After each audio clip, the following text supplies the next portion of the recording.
안녕하세요. 안녕하세요. 그리스도의 사랑이 여러분과 함께하기를 간절히 소원합니다. 2008년 5월 달에 제가 논산에 있을 때 굉장히 큰 사건이 있었습니다. 지금 대학교 2학년인 그 현우라는 형제가 있었는데 그 학생이 고3 때 이제 친구와 같이 이렇게 오토바이를 타고 갔었는데 친구가 그 오토바이를 태우고 악셀을 땡기니까 오토바이가 탁 튀어나갈 때 앞에 봉고차가 나와가지고 그 봉고차하고 오토바이하고 충돌하고 말았습니다. 그래서 그 오토바이하고 그 봉고차하고 충돌할 때 그 뒤에 타고 있던 현우 형제가 몸이 공중으로 날아가가지고 스타렉스 그 앞 유리 있는데 그 지붕 쪽으로 이렇게 몸으로 쳤는데 스타렉스가 폐차가 될 정도로 이렇게 이제 찌부러져 버렸습니다. 저는 사람 몸이 그렇게 강하게 그 차를 찌부러져서 폐차할 정도로 그렇게 강한 줄 몰랐습니다. 그런데 물론 그 형제도 사망에 이를 정도로 심하게 다쳤습니다. 건양대 병원에 입원했었는데 의사 선생님이 그렇게 말했습니다. 이틀 경과를 지켜봐가지고 그래도 가망이 없으면은 분해합시다. 이렇게 나왔습니다. 하나밖에 없는 아들입니다. 그것도 지금 이제 고3, 곧 대학교 들어가야 되는데 그 아들을 분해하겠다는 것입니다. 정신이 안 돌아오면은. 그래서 이제 제가 전화를 받고 교회 식구들에게 다 연락하라고 그리고 교회에서는 간절히 기도했습니다. 살아계신 하나님, 역사하시는 하나님, 우리 함께 하시는 하나님, 우리를 도우시는 하나님, 그 하나님의 살아계심과 그 역사하심을 우리에게 보여주십시오. 그래야만이 저희들이 하나님 앞에 나갈 수가 있습니다. 라고 저희들이 간절하게 기도를 했습니다. 그리고 하루가 지났는데 의사 선생님이 그렇게 말했습니다. 혹시 수술을 하면은 온전히 될 수 있을지 모르겠습니다.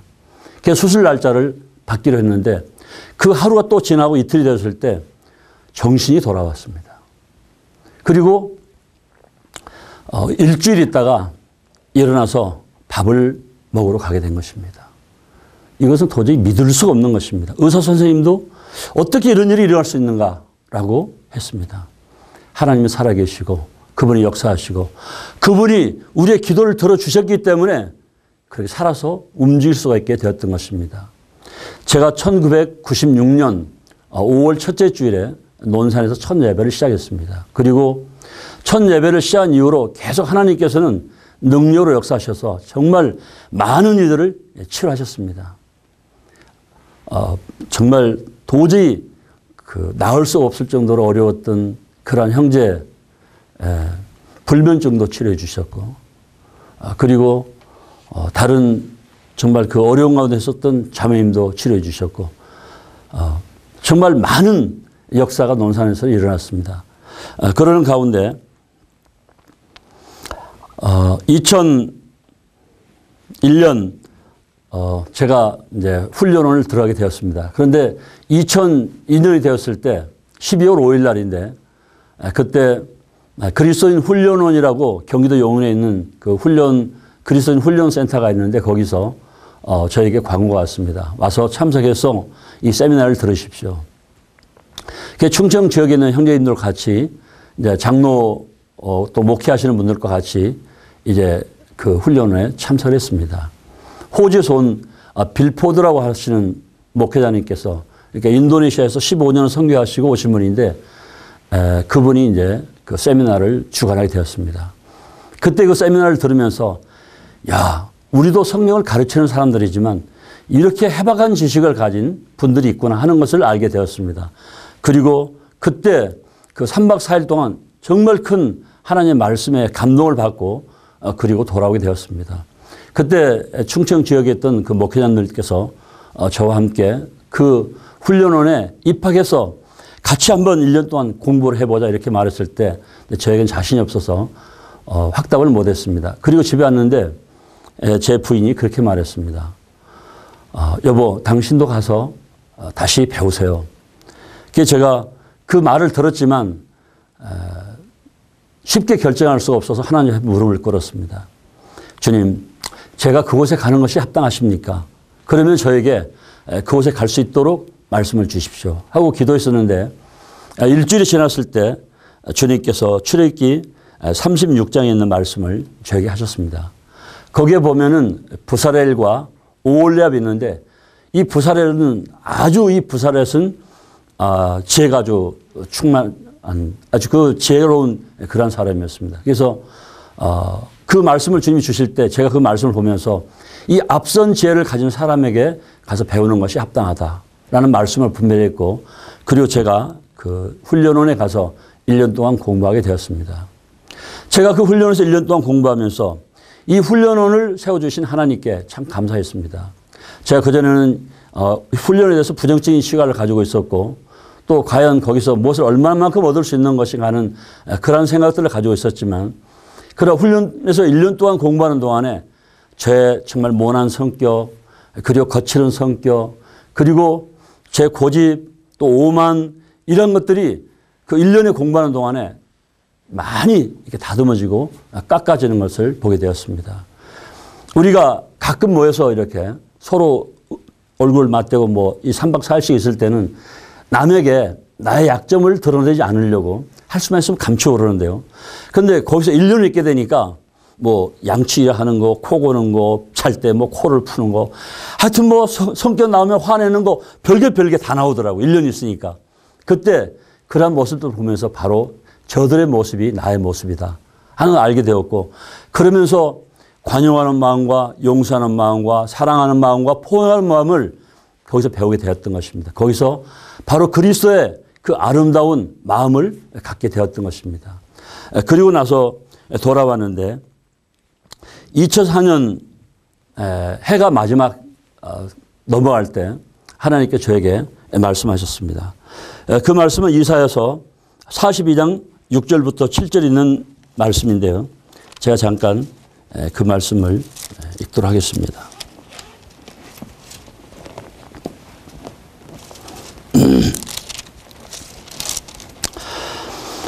이사야서 42장 6절부터 7절입니다.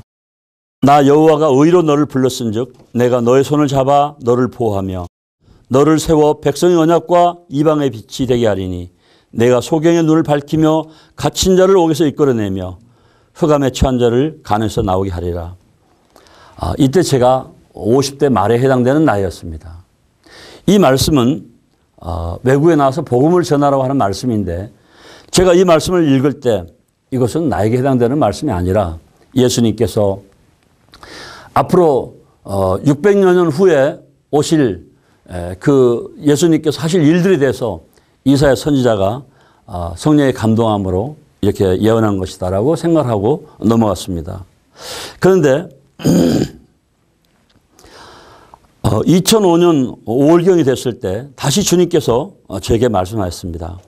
그 말씀은 이사야서 54장 2절인데요. 잠깐 제가 봉독해 드리겠습니다.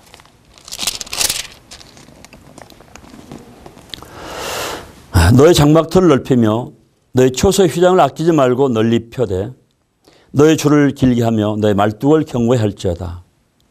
이는 내가 좌우로 퍼지며 내 자손은 열방을 얻으며 황폐한 성읍들로 사람 살 곳이 되게 할 것임이니라. 제가 새벽에 이 말씀을 읽고 묵상하면서 하나님, 제가 논산에 와서 목회한 지가 벌써 여러 해가 되었습니다. 그런데 이제 새삼스럽게 장막터를 넓히며 내 초소의 휘장을 아끼지 말고 널리 펴라. 그리고 줄을 길게 하라. 너의 말뚝을 견고히 하라. 이것이 저에게 어떤 의미를 주는 것입니까? 라고 주님 앞에 제가 물어봤습니다. 그런데 주님께서 그 말씀을 하시고 나서 시간이 흘러갔을 때 어느 날 이제 5월 달이 지나갔는데 제가 어떠한 소식을 듣게 되었습니다.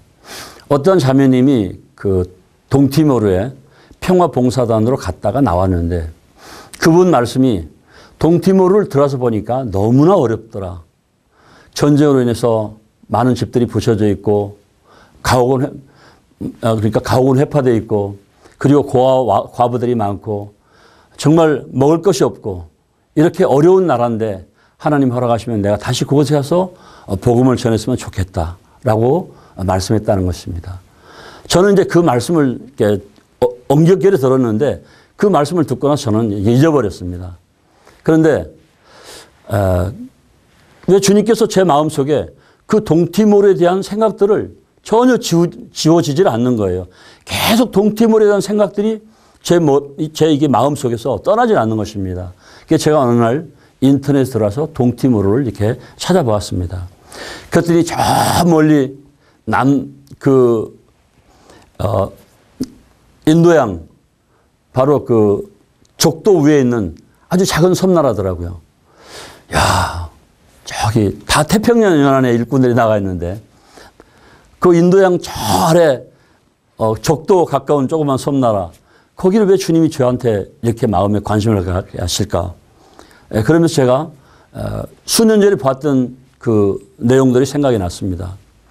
그때는 제가 본 뉴스에는 그 동티모르 그 여성이 인도네시아 군인들에게 이렇게 붙잡혀가지고 온몸이 팬티도 거치지 않고 벌거벗겨져 가지고 이렇게 엎드려서 죽어 있었는데 나이가 한 30대쯤 되어 보였습니다. 인도네시아 군인들이 담뱃불로 지져 죽인 것입니다. 기독교인이라는 것 때문에. 제가 그런 것들을 보았기 때문에 동티모르는 더운 나라고 그리고 가난하고 그리고 물가는 엄청 우리나라 두세 배 비싸고 그리고 그런 무서운 살인사건이 수시로 일어나는 그런 곳에 내가 간다는 것은 그것은 나하고 안 맞는 얘기야 라고 생각을 했습니다. 그리고 주님, 그것은 주님께서 우연히 저에게 보게 하셨고 듣게 하셨고 그리고 생각이 하실 뿐 저하고는 해당 없는 얘기죠 하고 지나갔습니다. 그런데 어느 날 제가 아침에 말씀을 읽는 동안에 주님께서 그런 생각을 갖게 하셨습니다.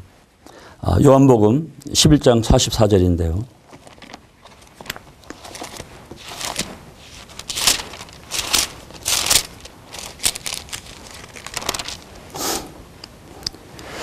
여기 나오는 말씀을 보면은 43절부터 44절입니다. 요한복음 11장. 이 말씀을 하시고 큰 소리로 나사렛 나오너라 부르시니 죽은 자가 수족을 배로 동일체로 나오는데 그 얼굴은 수건에 쌓였더라.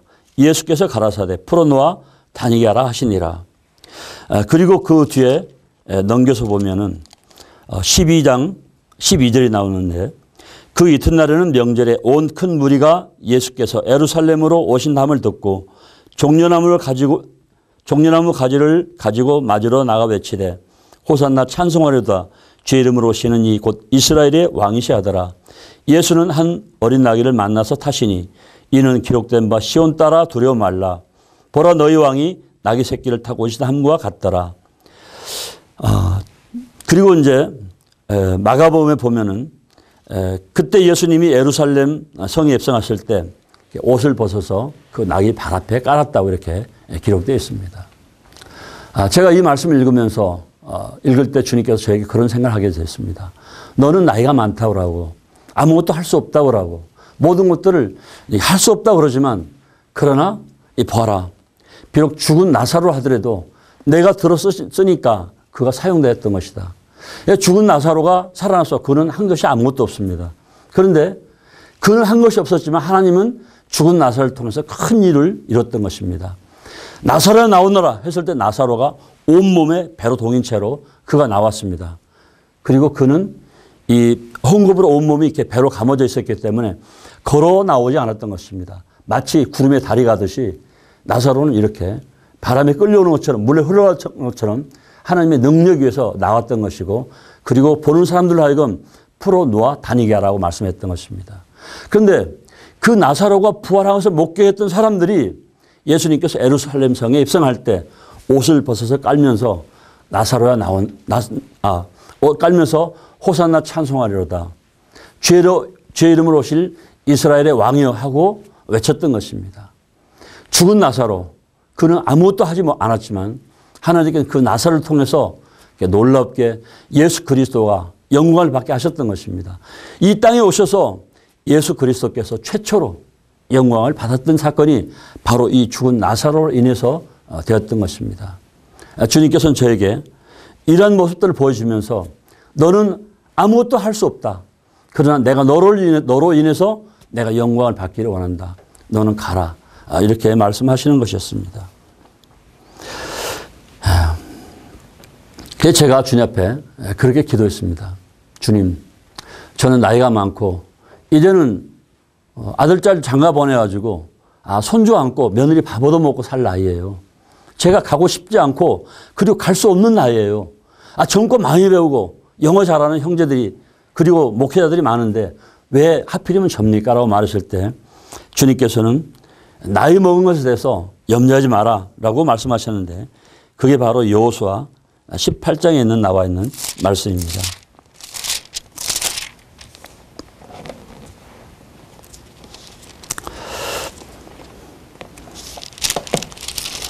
여호수아 죄송합니다. 여호수아 14장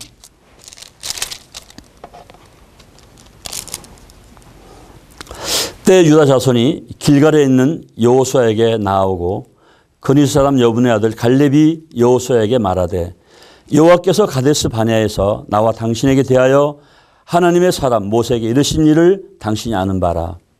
내 나이 40세 여호와의 종 모세가 가데스 바네아에서 나를 보내어 이 땅을 정탐케 하였으므로 내 마음에 성실한 대로 그에게 보고하였고 나와 함께 올라갔던 내 형제들은 백성의 간담을 놓게 하였으나 나는 나의 하나님 여호와를 온전히 쫓았으므로 그날에 모세가 맹세하여 가로되 내가 나의 하나님 여호와를 온전히 쫓았은즉 내 발로 밟는 땅은 영영이 너와 내 자손의 기업이 되리라 하였나이다.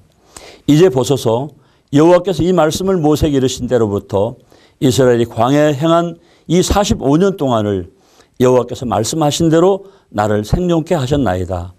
오늘날 내가 85세로 돼 모세가 나를 보내던 날과 같이 오늘날 오히려 강건하니 나의 힘이 그때나 이제나 일반이나 싸움에나 출입에 감당할 수 있사온즉 그날에 여호와께서 말씀하신 이 산지를 내게 주소서.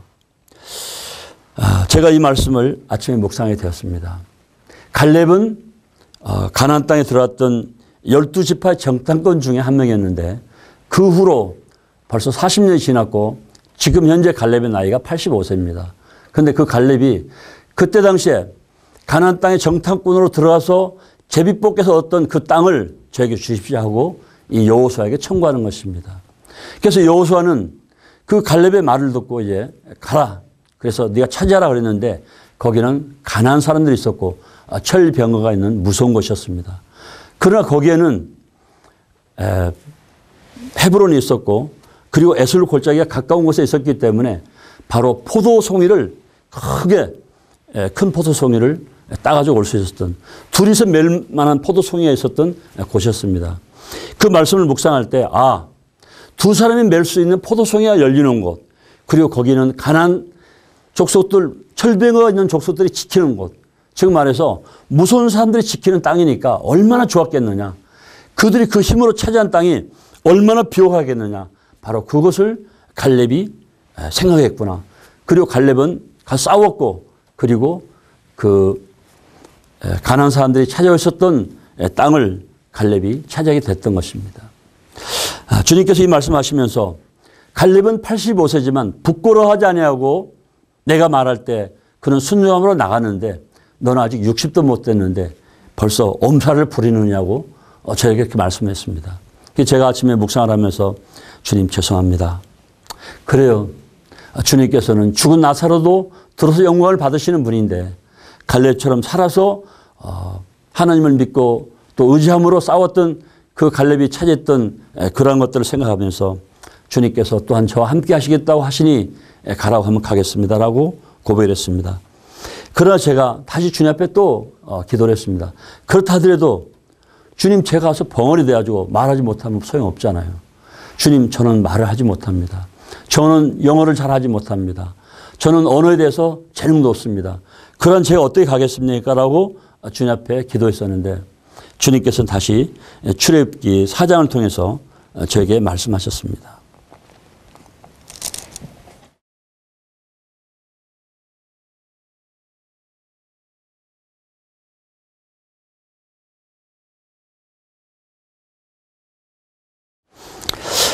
모세가 여호와께 고하되 출애굽기 4장 10절입니다. 주여 나는 본래 말에 능치 못한 자라. 주께서 주의 종에게 명하신 후에도 그러하니 나는 입이 뻣뻣하고 혀가 둔한 자니이다. 여호와께서 그에게 이르시되 누가 사람의 입을 지었느뇨? 누가 벙어리나 귀머거리나 눈 밝은 자나 소경이 되게 하였느뇨? 나 여호와가 아니뇨? 이제 가라. 내가 너희 입과 함께 있어서 할 말을 가르치리라. 모세가 가로되 주여 보낼 만한 자를 보내소서. 여호와께서 모세를 향하여 노를 바라시고 가라사대 레위 사람 내 형 아론이 있지 아니하뇨? 그의 말 사람을 내가 아노라. 그가 너를 만나러 나오나니 그가 너를 볼 때 마음에 기뻐할 것이라. 너는 그에게 말하고 그 입에 말을 주라. 내가 너희 입과 그 입에 함께 있어서 너의 행할 일을 가르치리라. 그가 너를 대신하여 백성에게 말할 것이니 그는 너의 입을 대신할 것이요 너는 그에게 하나님같이 되리라. 주님께서 이 말씀을 저에게 하셨습니다. 물론 노세에게 노를 바랬던 것처럼 저에게 노를 바라지 않았지만 그러나 이 말씀을 묵상하면서 제가 하나님 앞에 거절하는 것이 결코 합당치 않다라는 것을 생각하게 되었습니다. 그래서 제가 하나님께 기도했습니다. 주님 알겠습니다. 제가 시키는 대로 하겠습니다. 그러나 저에게 두려움이 있습니다. 저는 동티모르 그곳에 와서 사는 것에 대한 두려움이 있습니다. 갈렙처럼 또 제가 모세처럼 간다 하더라도 그런데 60년 동안 이 땅에서 뿌리를 내리고 살아온 내가 새로운 땅에 가서 뿌리를 내리고 다시 거기서 살아간다는 것이 저는 두렵습니다라고 주님 앞에 기도했었는데 그로부터 한참이 지난 어느 날 새벽에 주님께서 저에게 사도행전 20장을 통해서 말씀하셨습니다. 사도행전 20장을 보면은 사도 바울이 예루살렘으로 올라가는데 예루살렘에 가면은 어려운 일을 당한다고 선지자들이 그렇게 말을 했습니다. 여기 사도행전 20장 22절을 보면은 보라 이제 나는 심령의 매임을 받아 예루살렘으로 가는데 저기서 무슨 일을 만날는지 알지 못하노라. 오직 성령이 각 성에서 내게 증가하여 결박과 환난이 나를 기다린다 하시나 나의 달려갈 길과 주 예수께 받은 사명 곧 하나님의 은혜 복음 증거하는 일을 마치려 하면은 나의 생명을 조금 더 귀한 것으로 여기지 아니하노라. 여러분들은 하나님을 믿으십니까? 그리고 하나님이 여러분 가운데 어떻게 역사하시는 것이라고 생각하십니까? 하나님은 말씀으로 역사하는 것입니다. 많은 분들이 하나님을 믿는다 하지만 그 마음에 하나님의 말씀이 없습니다. 이것은 마치 뿌리 없는 부평초와 같은 것입니다. 그 말씀에 그 마음에 하나님의 말씀이 없다면 그 믿음은 헛된 것이고 그리고 그 믿음은 어려움이 왔을 때 사라져 버리는 것입니다. 네, 하나님께서 저에게 이 사도행전 20장 22절 이하에 있는 말씀을 저에게 하실 때 저는 사도 바울을 생각하면서 제 마음에 담대함이 생기는 걸 알았습니다. 그래. 예수 그리스도를 위해서 내가 죽을 수 있다는 것은 얼마나 영광스러운 일인가. 하나님의 아들 만물을 창조하신 그분이 이 땅에 오셔서 자기 목숨을 버려서 나를 구원하시기 위해서 그분은 온갖 고난과 멸시와 천대를 받으시면서 십자가에 못 박혀 나를 위해서 죽으셨는데 내가 그분 앞에 할 수 있는 것이 무엇인가. 입으로 감사합니다. 하나님의 은혜를 제가 어떻게 보답해야 할까요 하는 그런 것이 아니라 내 몸으로 드릴 수 있다면 그것만큼 가치 있는 것이 어디 있겠는가. 그런데 그것은 아무에게나 주어지는 선택이 아니다라고 생각을 했습니다. 그래서 제가 엎드려서 기도하면서 주님 감사합니다.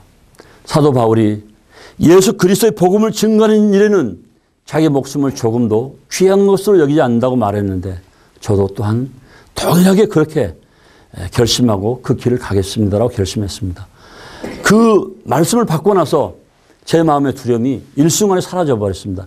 그래, 주님을 위해서 죽을 수 있다는 것은 얼마나 선택된 일인가. 아무나 할 수 있는 일인가. 아무나 할 수 있는 일이 아닙니다.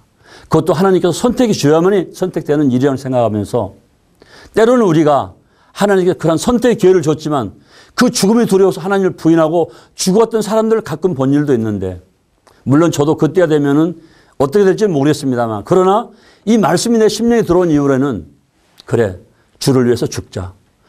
그것만큼 가치 있는 일이 어디 있는 것인가 하고 생각하면서 동티모르에 대한 두려움을 싹 탁 있게 되었던 것입니다. 그것은 바로 하나님의 능력의 말씀이 제 마음에 들어왔기 때문입니다. 그 후로 제가 이제 모든 것들을 정리하면서 그런데 주님, 지금까지 주님이 저에게 보여주셨고 말씀하신 것들이 정말 사실인지요? 사실이라면 주님 다시 한번 저에게 말씀해 주십시오 하고 제가 주님 앞에 금식 기도를 작정을 했습니다. 2006년 6월 5일 날 제가 아침에 주님 앞에 무릎을 꿇고 기도를 했습니다. 주님께서 지금까지 주신 말씀이 저보고 동팀으로 가라고 하는 말씀이라면은 그렇다면 주님 저에게 다시 한번 말씀과 그리고 그 표적을 주십시오 기도했습니다. 그리고 제가 지금부터 주님께서 그 말씀과 표적을 주실 때까지 저녁 금식 기도를 100일 동안 하겠습니다 하고 저녁 금식 기도를 시작했습니다. 그때 제가 힘든 일을 하고 있었기 때문에 저녁 금식 기도를 한다는 것은 참 생각하지 못할 일이었습니다. 왜냐하면 오후 내내 힘든 일을 하고 그리고 와서 저녁 금식 기도 한다는 것은 어려운 일이거든요. 그러나 제가 마음을 결정하고 저녁 금식 기도를 하기 시작했습니다. 그 후로 8일이 지난 새벽에 주님이 신명기 말씀을 제게 주셨습니다. 1장입니다. 신명기 1장 29절부터 33절까지 내가 너희에게 말하기를 그들을 무서워 말라 두려워하지 말라 너희 앞서 행하신 너희 하나님 여호와께서 애굽에서 너를 위하여 너희 목전에서 모든 일을 행하신 것 같이 이제도 너희를 위하여 싸우실 것이며 광야에서도 너희가 당하였거니와 사람이 자기 아들을 아는 같이 너희 하나님 여호와께서 너희 행로 중에 너희를 아느사 이곳까지 이르게 하셨느니라 하나 이래 너희가 너희 하나님 여호와를 믿지 아니하였도다. 그는 너희 앞서 행하시며 장막 칠 곳을 찾으시고 밤에는 불로 낮에는 구름으로 너희의 행할 길을 지시하신 자니라. 제가 아침에 이 새벽에 이 말씀을 받고 주님 저보고 동팀으로 가라고 하신 것이 사실이군요. 예, 알겠습니다. 하고 그날 제가 다시 이렇게 근무를 해야 되기 때문에 밖에 나갔습니다. 오전 10시쯤 됐을 때 전화가 왔습니다. 서울 북부교회 자매선교에서 저에게 약간의 선교 흥을 보내겠다고 계좌번호를 가르쳐달라. 서울 북부교회 자매선교에서 여러 곳에 도움을 주고 있겠지만 그러한 너무나 어려운 것들이 많기 때문에 특별히 저에게 도와줄 일은 없었던 것입니다. 하나님께서 북부교회 자매선교회를 통해서 저에게 그렇게 그 하나님의 뜻을 나타냈던 것입니다. 제가 그 새벽에 말씀을 받고 그리고 그날 북부교회 자매선교회 그러한 그 물질에 지원을 받는다, 물질을 보내주었다는 소식을 들으면서 하나님께서 바로 저에게 동팀으로 가라고 하는 최후의 확정이라는 생각을 하게 되었습니다. 그때부터 제가 기도하기 시작했습니다. 주님, 그렇다면 동팀으로 갈 수 있는 그 항공료를 저에게 여비를 주십시오 하고 기도했는데 어느 날 갑자기 기름노교에서 제게 전화가 왔습니다. 전화 받았더니는 기름노교 장로 형제님께서 형제님에 대해서 개인 지명헌금이 나왔기 때문에 제가 보내드리겠습니다. 그런데 100만 원이 왔습니다. 전혀 지금까지 상상도 못했던 생각도 못했던 돈이 왔습니다. 그리고 제가 기린노교회하고 교제하는 그러한 일도 없었거든요. 그리고 계속 두 번 100만 원씩 오고 그 다음부터는 50만 원씩 계속 왔는데 약 700만 원 정도가 왔습니다. 기린노교회 장로 형제님에게 성도들이 물었다고 그랬습니다. 어떻게 해서 논산교회 그렇게 많은 돈을 보내십니까? 그때 그 장로 형제님이 하나님께서 하시는 일이니까 저는 모르겠습니다. 그리고 그 돈을 받고 나서 제가 동티모를 가게 되었습니다. 그때는 가는 길을 잘 몰라가지고 호주 시드니에서 호주 끄트머리 있는 다인 거쳐서 그리고 동티모르까지 갔다 오는 시간이 왕복 40시간이 걸렸습니다. 제가 동티모르에 도착해가지고 보니까 정말 그 아주 뜨거운 섬나라에 더운 바람이 불어왔고 그리고 가옥들이 다 파괴되었었습니다. 큰 천주교 건물 아래 마당에는 굉장히 많은 천막들이 쳐져 있었습니다. 그리고 비가 오는데요. 얼마나 비가 많이 오는지 우리나라 상록수 부대가 그 작은 섬나라에 가서 몇 명이 홍수에 쓸려가서 죽었습니다. 우리가 상상도 할 수 없는 그러한 일이 그곳에는 벌어졌습니다. 그렇게 비가 많이 오는데도 사람들은 천막 속에서 기가고 있었습니다. 정말 그들을 볼 때 마음에 찢어지는 듯이 아팠습니다. 이렇게 고생하다가 죽어서 지옥 간다면 저희들이 이 세상에 태어난 의미가 무엇일까라고 생각하면서 하나님 앞에 기도를 하게 되었습니다. 그리고 그 다음날 이렇게 돌아다니면서 보니까 동티모르는 우체국이 없더라고요. 우체부도 없습니다. 중앙 우체국이 하나 있지만 우체부도 없고, 그러니까 집배원도 없고, 그리고 그 번지수도 없는 곳이었습니다.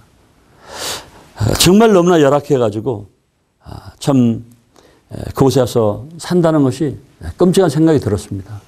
바닷가에 가니까 수도 없이 많은 젊은이들이 이 바닷가를 배회하고 있었습니다. 하나님께서 왜 저를 그곳에 가라고 하시는지 어렴풋하게 알 수 있었습니다. 대사님을 만났는데 대사님이 저한테 그러더라고요. 이곳에는 젊은 사람들은 와서 살 수 없는 곳입니다. 아이들을 교육시킬 수도 없고, 그리고 여기는 이 어린아이들이 많이 죽어나갑니다. 진짜 지금도 어린아이들이 많이 죽습니다. 대책이 없습니다. 어떤 분은 저한테 그 말했습니다. 13명을 낳았는데 지금 살아있는 아이는 4명밖에 없다라고. 그렇게 어려운 것이 동티모르였습니다. 그러나 제가 그곳에 갈 수밖에 없었던 것은 하나님은 살아계시고 그분이 저에게 부탁하시기 때문입니다. 세상 사람들이 부탁해도, 그리고 어려운 부탁도 자주 한번 들어오는데 만왕의 왕이시고 만주주이신 그분이, 그리고 우리를 구원해 주시기 위해서 십자가에 못 박혀 달려 돌아가신 그분이 저에게 부탁하는데 제가 가면 어떻게 거절할 수 있겠습니까? 그리고 제가 돌아와서 주님 앞에 묵상하는 가운데 어느 날 주님께서 에레미야 1장 말씀을 저에게 하셨습니다. 에레미야 1장에 보면은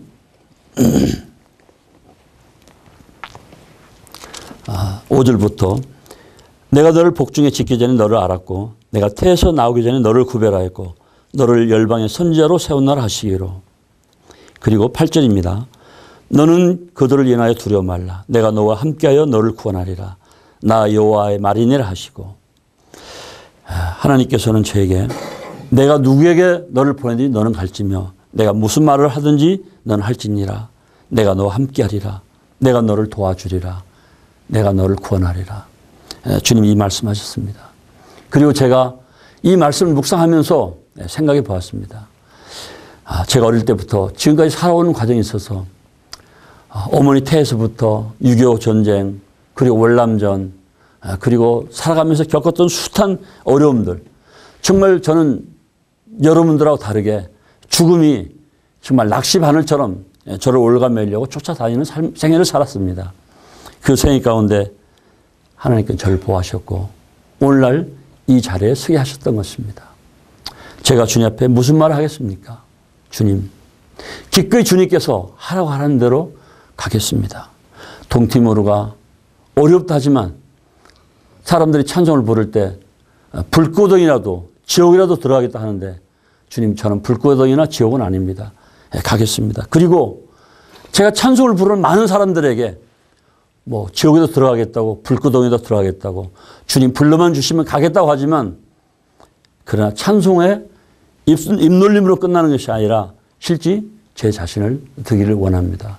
라고 주님 앞에 무릎 꿇고 기도를 드렸습니다. 오늘 이 말씀을 듣는 여러분들에게 저는 부탁을 드립니다. 예수 그리스도를 마음의 구주로 믿으십시오. 그리고 그분을 만나십시오. 그리고 말씀을 가지고 사십시오. 말씀 안에 사십시오. 말씀 안에 여러분들에게 참된 길을 인도하시는 것입니다. 어떤 유명한 영국의 설교자가 그렇게 말했습니다. 몸으로 하는 모든 것들은 다 시간이 지나가면서 허물어지고 사라지고 없어지지만 말씀으로 세운 것들은 결코 없어지지 않는다라고 말했습니다. 그리고 나서 제가 국내에 있으면서 노인병원을 찾아보게 됐는데 그 노인병원에 많은 연세 많으신 노인들이 들어넣어서 이렇게 중환자실에 들어넣어 있고 또 병실에 들어오는 걸 보았습니다. 그때 그 연세가 많으신 그 연로하신 분들을 보면서 하나님께서 제 마음에 제가 보는 동안에 그렇게 말씀하셨습니다. 너는 무엇을 위해서 살아왔느냐? 그리고 또 무엇을 위해서 살 것이냐? 인생은 이렇게 끝나가는 것이다. 그러나 네 인생이 그렇게 끝나가기 전에 너는 최선을 다해서 너 인생의 마지막을 아름답게 장식하라. 주님이 그렇게 말씀하셨습니다. 알겠습니다, 주님. 제가 그렇게 하겠습니다. 하고 주님께 고백을 했습니다. 그러면서 사는 것이 무엇인가? 남는 것이 무엇인가? 우리 인생들에게 남는 것은 아무것도 없다고 하는 생각을 갖게 되었습니다.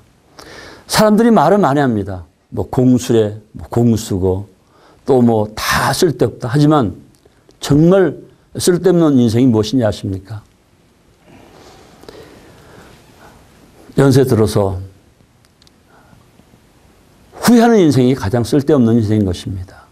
연세 드셔서 후회하지 않는 인생, 그것이 바로 가장 값진 인생인 것입니다. 한 2년 전에 저희 누님이 구원을 받았습니다. 25년 동안 기도했고, 그리고 저 하나밖에 없는 누이이기 때문에 정말 그가 구원을 받지 않는다면 제가 슬퍼서 정말 야곱처럼 울며 음부로 내려갔다고 하는 그런 마음을 가지고 이 세상을 떠날 수 있었을 것입니다. 계속 누님 앞에 기도했었는데 그 누님이 2년 전에 구원을 받았습니다. 그리고 작년 11월 달에 서청육교회 김홍열 목회자님을 모시고 와서 그 누님의 남편 되는 저희 매형되는 분에게 복음을 전했는데 그분이 그 25년 동안을 그렇게 버팅이다가 예수 그리스도를 영접한 것입니다. 그리고 그분은 시골에서 구기자 농사를 짓는데요. 아주 조그만 그 구기자를 따가지고 그 판매하는 것이기 때문에 굉장히 그 생활에 그렇게 부유하진 않습니다. 그런데 그분이 예수 그리스도를 11월에 영접하고 그리고 1월 달에 그 예배당이 춥다고 250만 원짜리 온풍기를 사서 교회에 헌신했습니다. 여러분, 하나님은 그렇게 사람의 마음을 감동시키는 것입니다. 그분이 왜 그렇게 했습니까? 지옥에 갈 나를 보내주신 예수님에게 내가 무엇을 보답할 수 있을까? 내가 보답할 수 있는 것이 무엇일까? 하나님께 예배를 드리는 이들이 따스함 가운데서 진정으로 기쁨으로 예배를 드릴 수 있는 이 일이 내가 할 수 있다면 내가 하겠다고 250만 원짜리 온풍기를 사서 교회 시설하고 그리고 그분이 이번에 쌀방을 빠가지고 교회 애찬으로 사용하도록 보내기 위해서 방을 빻다는 소식을 제가 들었습니다. 여러분들은 무엇으로 하나님 은혜에 보답하기를 원하십니까? 여러분들은 어떻게 하나님 은혜에 보답하기를 원하십니까? 자, 우리 헛된 인생을 살지 말고 호흡하는 동안 하나님을 위해서 삽시다. 예, 감사합니다. 여러분에게 행운이 있기를 바랍니다.